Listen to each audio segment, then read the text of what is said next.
language is the process of nonverbal communication through conscious or unconscious gestures and body movement. Body language is also a very important communication or mode of communication, as it can often communicate how a person truly feels better than nonverbal communication. It doesn't matter if you're an adult or a child, we all know body language when we see it. A child often knows right away if something is wrong in the house. If his parents have been arguing, he can tell by facial expressions, he can tell by, you know, if someone's head is hung low or shoulders have slumped, they know right away through body language if something is different in the house. And adults also can pick up on verbal cues. Take, for instance, traffic. We all know what a raised middle finger means. We all know what an open palm means during traffic. So these are some of the more obvious verbal cues. However, there are many more that are often overlooked. And picking up on body language can be very tricky because there are significant differences between men and women, cultures, and generations. And body language is especially important for men since on average, men use 13,000 fewer words than women every day to express themselves. That's a lot of words to realize. This implies that men use body language more often to communicate how they feel than actually using words. But oddly enough, men are less adept at correctly picking up on body language, and this is for a number of reasons. Studies have shown that women use 14 to 16 parts of their brain every time they come into contact with somebody, whereas men only use 4 to 6. So women are much more adept at picking up on body language. Other studies have shown that 70% of our communication is nonverbal body language, and so it's a far more accurate gauge of how somebody is feeling or a message that they are trying to communicate. So although that we use body language every day in almost every situation, can you think of ways in which body language affect you directly?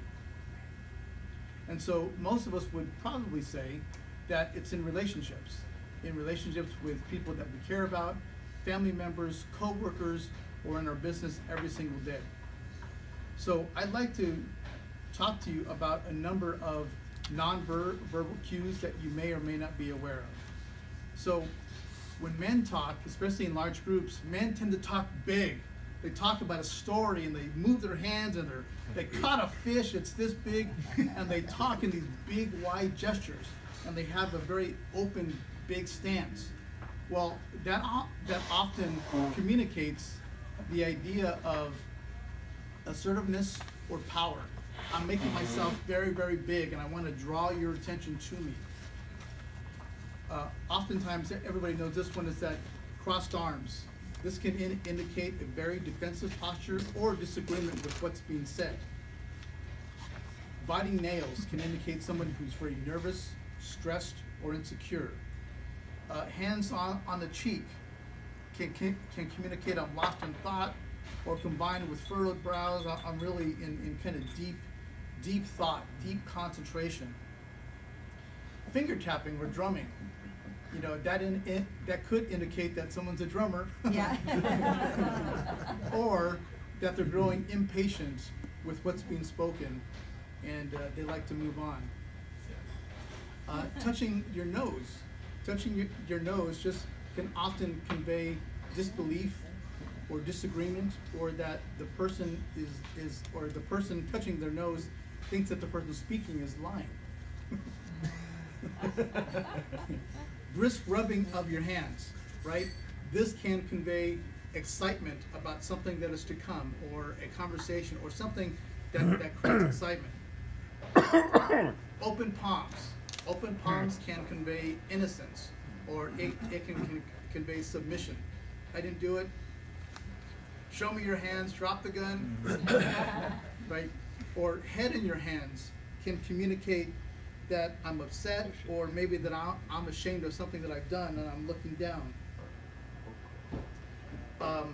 Now, body language is also used in relationships. When two people are attracted to each other, oftentimes we often wonder, you know, how does that person feel about us? Do we think that they like us, or do they not?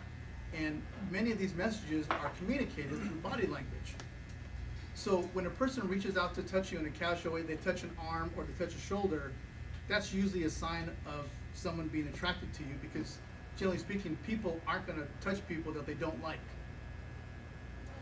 When you're sitting at a table and you're having a conversation, generally speaking, when someone is attracted to you, they tend to lean in towards you as you're speaking.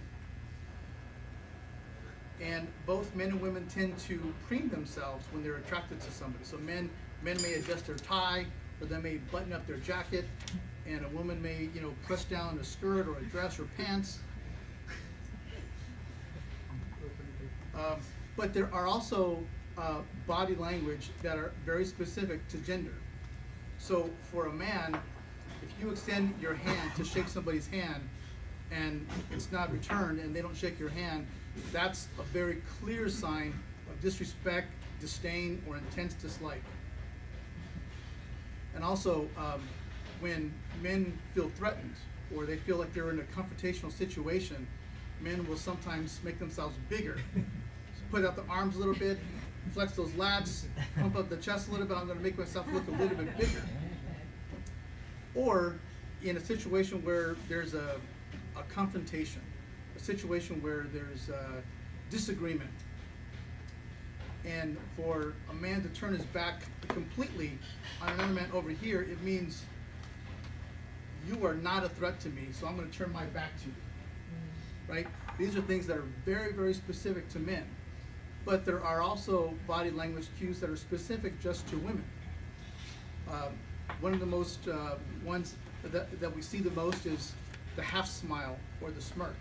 So you have a woman talking about how she has the best brownie recipe that's ever been, and it's been in her family for generations, and everybody who eats these brownies absolutely says that they're the best. And perhaps another woman sitting at the table is like, you know, that half smile, sure, sure you're the best. Or the half smile, or the rolling of the eyes. The rolling of the eyes. Oh, you know what? I can eat anything that I want to. I just have one of those really high metabolisms, and you know, that's just my situation, and it's okay, sure. That rolling of the eyes. And while men do that as well, it tends to be done more with women. And so, as we've seen, there are many forms of nonverbal communication that exist in our society, and it exists at all levels, in all facets of our culture. And body language is not just something between men and women. It's something, it's specific just to men and just to women, in addition to their interaction together. And mastering the science of correctly interpreting body language has the potential to enrich our lives by facilitating better communication between ourselves and those people that we want to have a relationship with. Thank you.